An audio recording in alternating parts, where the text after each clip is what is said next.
Oh my goodness, ladies and gentlemen, we finally have music. Now, what I'm not about to do for the next 5 or 6 minutes is talk bad about this year in hip hop. I'm not finna sit around and badmouth hip hop because I call it a spotty year in hip hop. And we've had like 3 or 4 legendary years in hip hop in a row. And this year is just not legendary. It's just average at best.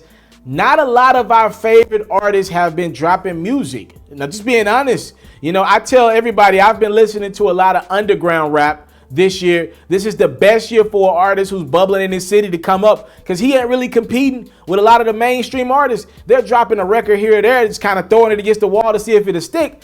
But a lot of our favorite rappers, I'm talking about down south rappers, mainstream rappers, whatever, West Coast rappers, they've been missing in action, bro. It feels like everybody's kind of scared to be the one to just really go out there and go for it.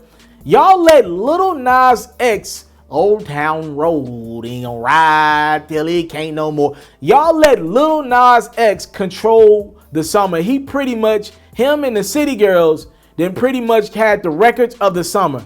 That's crazy to me. Now, like I said, it's been spotty hip hop. I like the Moneybagg Yo project a lot that came out a couple months ago. Megan Thee Stallion's been lighting up the streets. J. Cole and Dreamville just dropped a collab album a couple weeks ago. I got a few I really like on that project as well. It's been spotty though, right? Not the consistent, at least once every month or two, we got a classic album or a big time drop from a big time artist.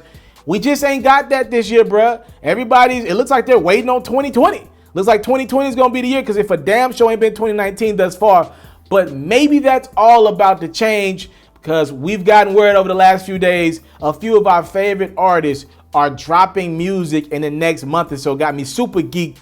Let's start this thing off next week, July 26th, with Chance the Rapper as he's about to drop his debut album, A Big Day. Now, in my opinion and in my world, Chance the Rapper's debut album could have been Acid Rap. For sure could have been Coloring Book. Coloring Book's one of my favorite albums over the last 5 years to come out.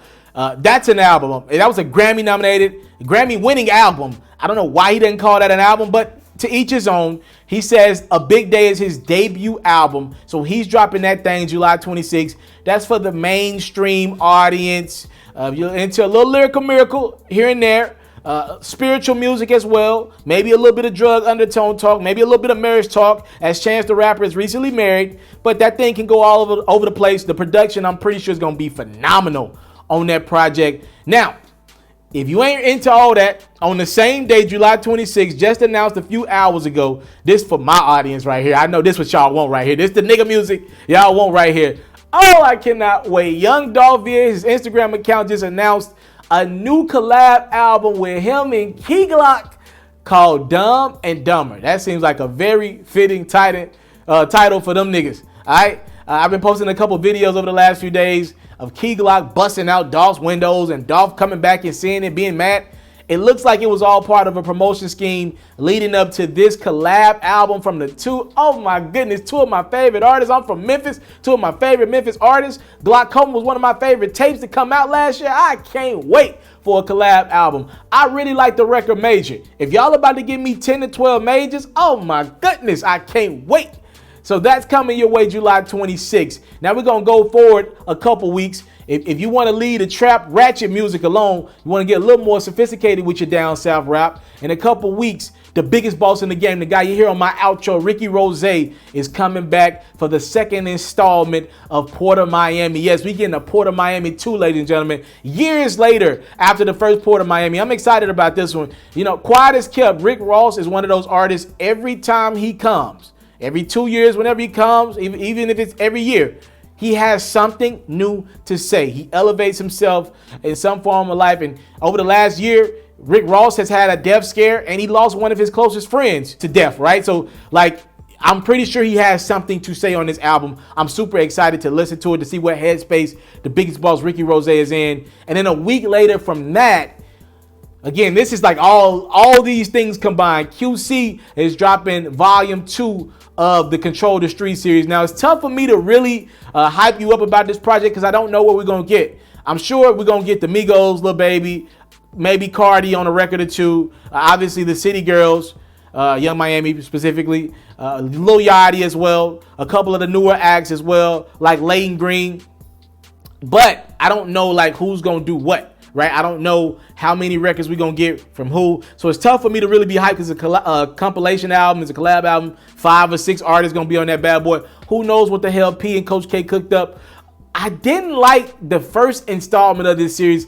If I'm not mistaken, I think it came right after the Migos, right after or right before. I think after. Right after the Migos dropped Culture 2. I think it was too close for me. Because that was the one that had the if the niggas, hey, call him Joe Budden. Pussy! I think it was just entirely too close to that Culture 2 album for me to like it. But right now, I can use some Migos. The summer is still hot as hell outside. Give me a couple bangers from the Migos. I love Lil Baby, one of my favorite young artists out in the game right now. City Girl's gonna hold it down for the ladies. If Cardi touch anything, you know that thing going through the roof, heading right to the charts, because she on fire right now. Yachty's got his demographic that he holds down. Yeah, I think it's the right time for a QC album, and I wouldn't be surprised if this leads to a QC tour in the fall. All right, so we'll see what happens. But new music is coming your way, ladies and gentlemen, to the point I'm so happy I decided to get on camera and make a damn video. You wanna know why? Because most of my content is contingent on music dropping so we can talk about the lyrics and the music.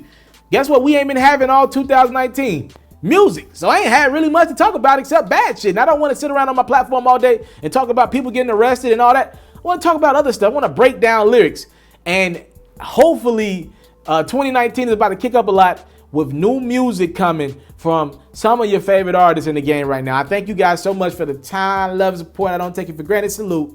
You get it? It's Mr. TALIAFERRO. It's the time, the love, and support. I don't take it for granted. You see what we got going on here. Merchandise on the way. I'm out. I came from nothing, but I want everything God has for me.